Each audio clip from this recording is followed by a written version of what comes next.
In this video, you will learn the proper procedure to do layout. Install hangers. Cut and install floor joists. So the first step is going to be checking the plans to confirm the correct hangers, correct joists, height, thickness, where the layout starts and where the layout ends. All right, so once you've checked the plans and you know where your starting point is, for this video, we're gonna pretend this is our starting point. Also, you need to figure out what your layout is, which can be anything from 1 foot, 16 inches, or 2 foot. You'll hook your starting point.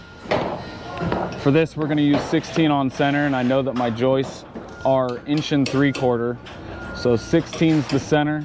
We'll go 7/8 each way because I know that's half of 1 3/4 inches. That's gonna be both sides of your first layout.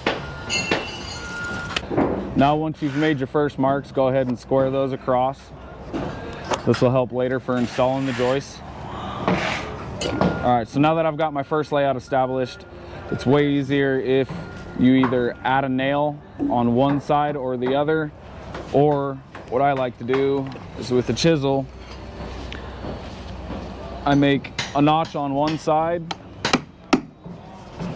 and then hook that with my tape. So I know that that's the far side of the joist. So from this point on, pulling layout, which is 16 on center, you mark 16 and every 16 inches from that. And that's always going to be the far side. So when you go to mark the other side of the joist, you can pull the 1 3/4 inches and there's less math involved.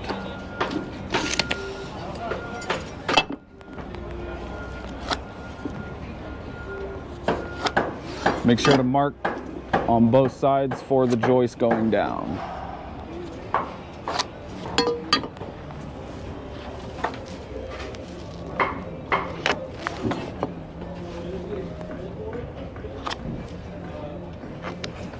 And most people mark it with an X to establish where the joist actually goes.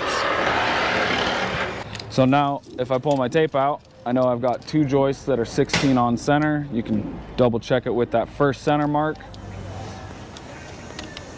16 on center, and you just continue that down the entire wall until your layout stops. So while you're pulling layout, you always want to double check and make sure that your joists aren't overlapping with any plumbing drains or anything like that. And if so, you have an allowance of up to 3 inches either way that you can move the joists over. If it ends up being more than that, you'll want to get a hold of your supervisor and figure out adding another joist in between or what the steps would be. So now that we've got layout established, we're going to start installing hangers. So before any hangers are installed, you want to double check and make sure that you have the correct hangers. You've got the gun to install, the hose rolled out, a tall enough ladder, and the correct hardware to install the hangers. So when installing the hangers, you want to make sure that you give a little space past the actual layout so that when you're installing, it's not a hassle to get the joists into place. So when installing hangers, you want to make sure it's tight up against the plate or whatever you're nailing it to, and then start with the top flange.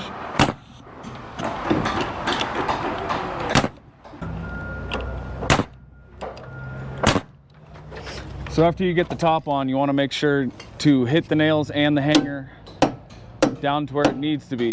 This is important because if you don't, it's going to cause your hanger to sit up higher than the wall, and that's going to cause issues in the long run. So after that's down and tight, then you hit the face of the hanger.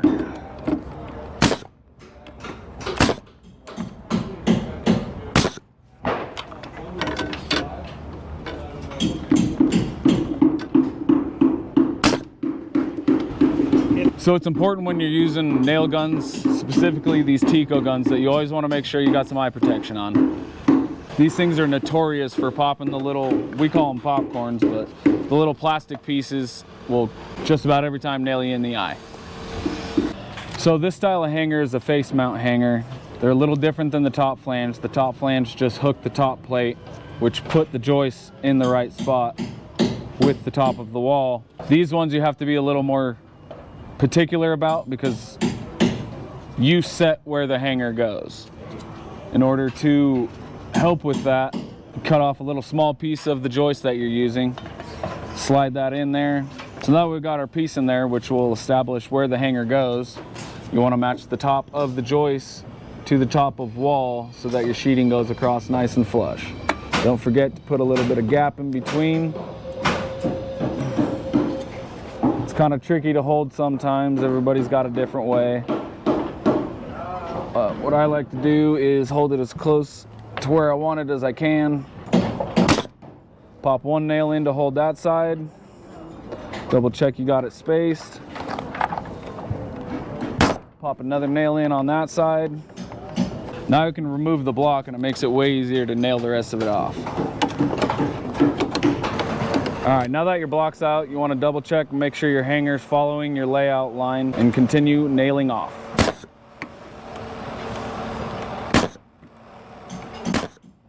So now that layout's been pulled, hangers are installed, it's time to roll joists. So on this job, all our joists are cut to the exact number that they need to be. So for this example, we're gonna pretend this needs to be 14 foot. So when you pull, make sure you pull on the top or the bottom of the joist. I'm gonna mark 14 foot. We're gonna grab our big speed square. Mark both sides of that joist. I like to flip it over and double check it, make sure it's square on both sides. All right, so once your joist has been marked, you got your saw and your square. You want to match your saw up to the line, bring your square to the saw. Pull the trigger and cut straight across. So before you start rolling the joist, you want to make sure that you got the proper joists that are for the hangers that you installed earlier. So for rolling joists, you're going to have 3 guys, 1 on each ladder. I'll be on this ladder, and I'll have Aaron here handing us joists. All right, so Aaron's going to hand us up a joist. We're going to make sure that we glue the hanger before the joist goes in. Then once me and Blade communicate on dropping the joist down, after everything's in the right spot, we're going to nail it off and move on to the next one.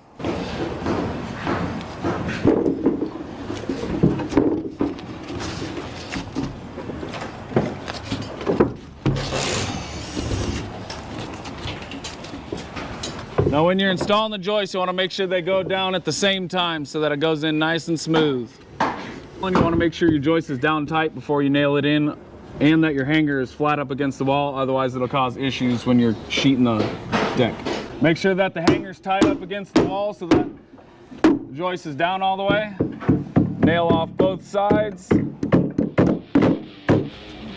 then repeat those steps for the rest of the room.